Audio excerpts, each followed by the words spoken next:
Madame, Monsieur, bonjour. Bienvenue dans votre journal. Au sommaire de l'actualité de ce Savane midi, contribution des services de santé de la police nationale au bien-être des policiers et de la population. C'est le thème des 72 heures de la santé préventive de la police nationale. L'objectif de ces journées est de promouvoir les services de santé de la police nationale et d'inviter les populations à découvrir ces centres de santé. Les détails dans un instant. Les étalons de moins de 17 ans sont champions du tournoi de l'UFOAB qui s'est tenu à Accra au Ghana. Ils ont remporté ce trophée face aux Éléphantos de Côte d'Ivoire de leur catégorie. Élément à suivre dans ce journal. Aujourd'hui, 29 mai, marque la journée internationale des casques bleus des Nations Unies. Elle a été instituée le 11 décembre 2002 par l'Assemblée générale des Nations Unies. Elle a pour objectif de rendre hommage aux personnes qui ont servi dans les opérations de maintien de la paix en raison de leur professionnalisme, dévouement et courage exceptionnel. Elle a été proclamée également pour honorer la mémoire de ceux et celles ayant sacrifié leur vie pour la paix. Les casques bleus, composés de militaires, policiers et personnel civil, aide les pays déchirés par les conflits à maintenir la paix en observant les processus de paix post-conflit. Je vous l'annonçais en titre, la police nationale pose son regard sur la santé des populations. Elle tient ses 72 heures de la santé préventive, une façon de faire la promotion de ces centres de santé et d'inviter les populations à les fréquenter. 3 jours durant, il est prévu des dépistages de maladies et des panels au sein de la police, de la direction de la police nationale. La cérémonie de lancement des activités a eu lieu hier en présence de Germaine Farah. Isiaka Ouedraogo est à sa première visite dans les locaux de la direction de la police nationale pour une consultation sanitaire, et ce, à l'occasion des 72 heures de la santé préventive de la police nationale. Je ne savais pas que la police disposait quand même d'un centre de santé à l'interne. Ce que j'essaie de la police, c'est que la police s'occupe de la sécurité interne. Tout comme lui, plusieurs personnes ignorent ce que sont les services médicaux de la police nationale. Pourtant, la police nationale dispose d'une vingtaine de centres de santé repartis dans les villes de Ouagadougou et de Bobo-Dioulasso et ouverts au public. C'est justement pour vulgariser ces centres de santé que ces 72 heures de la santé préventive ont été initiés pour la première fois. Les services de santé de la police nationale sont effectivement méconnus, d'où cette initiative pour faire connaître ces services de santé à la police nationale parce qu'elle contribue aussi à la prise en charge sanitaire des policiers et de la population générale. C'est pour cela que nous avons organisé ces 72 heures pour faire connaître ces services de santé et montrer aussi notre contribution pour la prise en charge du bien-être des policiers et des populations. Ces centres de santé accompagnent également dans la prise en charge médicale des FDS, une importance qui retient l'attention du ministre en charge de la sécurité, représenté par son directeur de cabinet. Votre événement, et j'en profite de saluer l'esprit de clairvoyance qui a guidé les initiateurs et les féliciter pour leur action multiple et multiforme au renforcement de la santé de nos forces combattantes. L'objectif de ce 72 heures est précis et clair.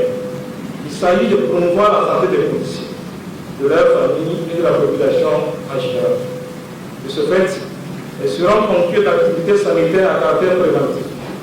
Au-delà de la participation à cette activité ponctuelle, le policier devra inscrire dans ses habitudes son mode de vie, car il est une obligation pour lui de veiller au maintien de sa bonne santé, et cela passe nécessairement par la prévention au quotidien. Durant ces 72 heures, militaires, paramilitaires et civils ont droit à des séances de dépistage de maladies, des consultations médicales, des sensibilisations et du renforcement de capacités par des panels.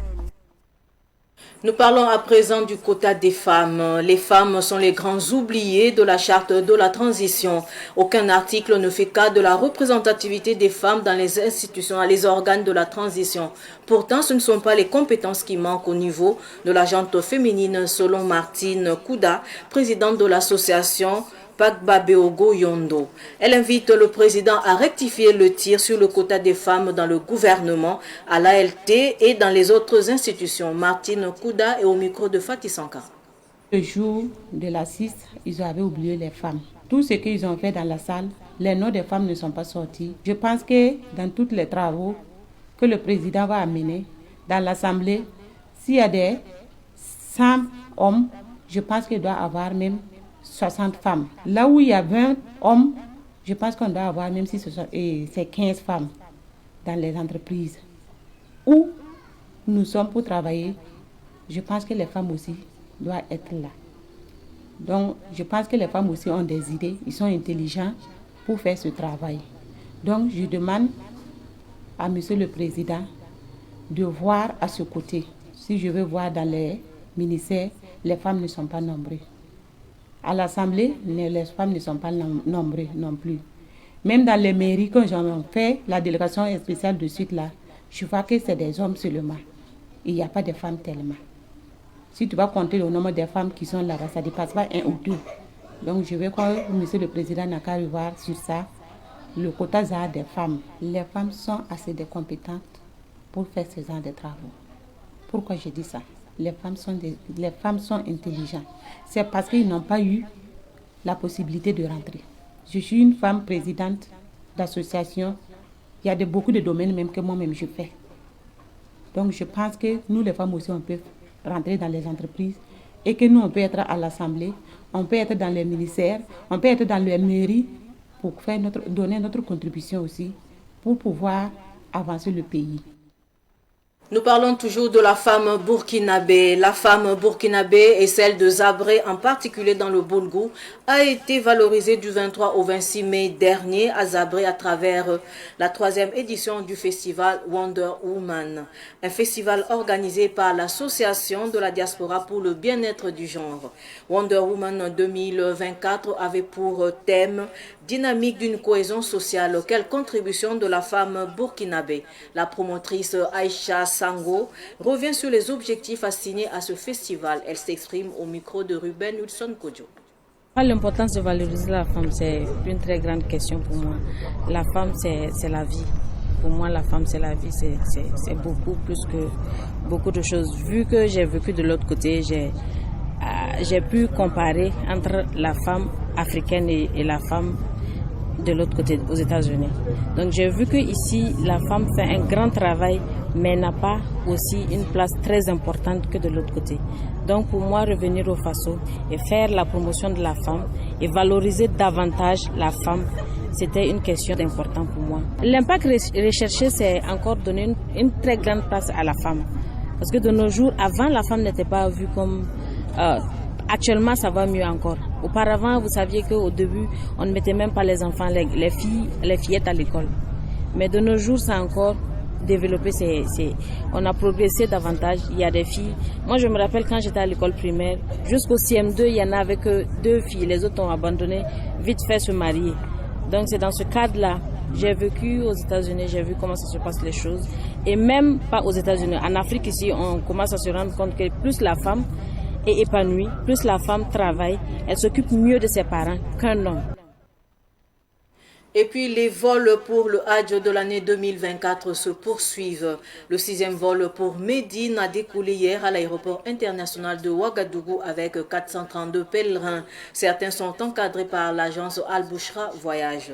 Le point avec Yacouba Kemtore et Samuel Moko.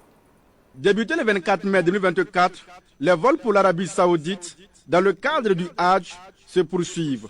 Pour ce 6e vol vers Médine, ils sont 432 pèlerins, parmi lesquels Abdourahman Kindo et Adjara Sawadogo, qui bénéficient de l'encadrement de l'agence Al-Bouchra Voyage.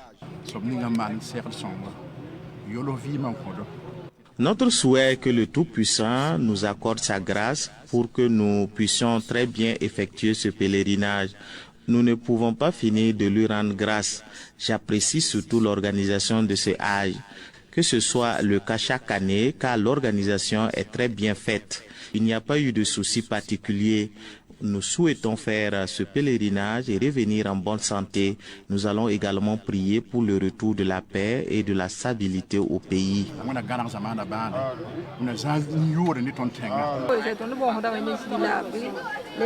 Nous implorons le Tout-Puissant qu'il nous accorde la grâce d'aller et de revenir, retrouver nos proches en bonne santé. Que Dieu continue d'étendre sa main puissante pour que ce pèlerinage se déroule très bien. Nous lui demandons sa protection ainsi que ses bénédictions. Les pèlerins du jour ont salué la bonne organisation du comité de suivi du Hajj. Ils l'ont invité à continuer dans cette dynamique. Nous remercions Dieu, le Dieu qui nous a permis d'être là pour pouvoir effectuer ce pèlerinage. Nous saluons les organisateurs pour leur travail bien fait. L'organisation de cette année est meilleure par rapport aux années antérieures. Tout le monde apprécie. Que Dieu ramène la paix au pays afin que nous puissions vivre dans la stabilité et que tous nos souhaits soient exaucés. Au Burkina Faso, ils sont plus de 8000 pèlerins qui sont attendus à la Mecque cette année. À leur arrivée, les premiers pèlerins ont été accueillis à Médine par l'ambassadeur du Burkina Faso à Riyad, Boukari Sawadogo. Le président sénégalais Bassirou Diomaye Faye sera à Ouagadougou demain jeudi 30 mai. Sa venue au Burkina Faso entre dans le cadre d'une visite de travail et d'amitié. Les échanges avec le président du Faso, le capitaine Ibrahim Traoré, vont porter sur la coopération bilatérale entre les deux pays et d'autres questions d'intérêt commun. Sa visite au Burkina Faso sera son premier voyage dans un pays de l'Alliance des États du Sahel. Je vous le disais également en titre, le Burkina Faso a remporté le tournoi de l'UFOAB des moins de 17 ans hier à Accra au Ghana. Le Burkina a battu en finale la Côte d'Ivoire par le score de 3-1. C'est donc la première fois que le Burkina Faso remporte ce trophée ouest-africain. Pour ce tournoi, le Nigeria se classe 3e et le pays organisateur, le Ghana, se classe 4e de la compétition. Le Burkina Faso et la Côte d'Ivoire se qualifient pour la CAN des moins de 17 ans. La synthèse avec Samuel Moko.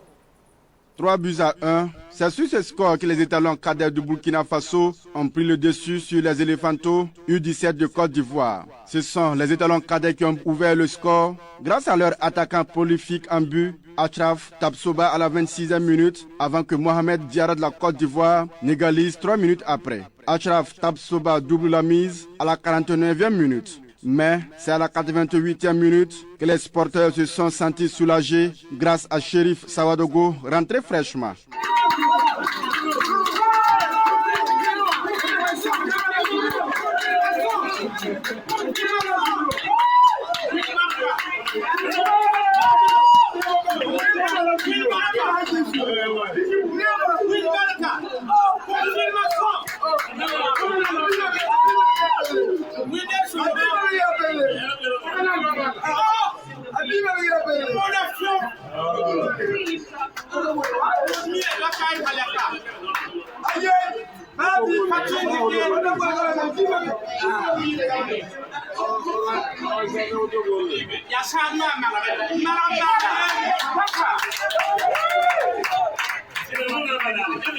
Le Burkina Faso remporte pour la première fois ce trophée ouest-africain. En 2022, l'équipe du Burkina Faso a été battue en finale par le Nigeria sur le score de 2-1.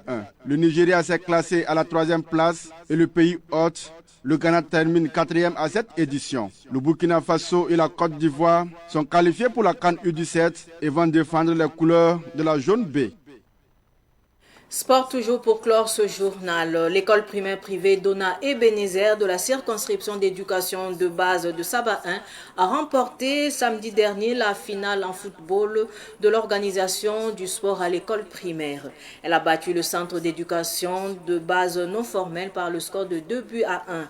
Une finale qui marque la clôture des activités sportives et culturelles de la circonscription. Daouda Yameogo nous en parle.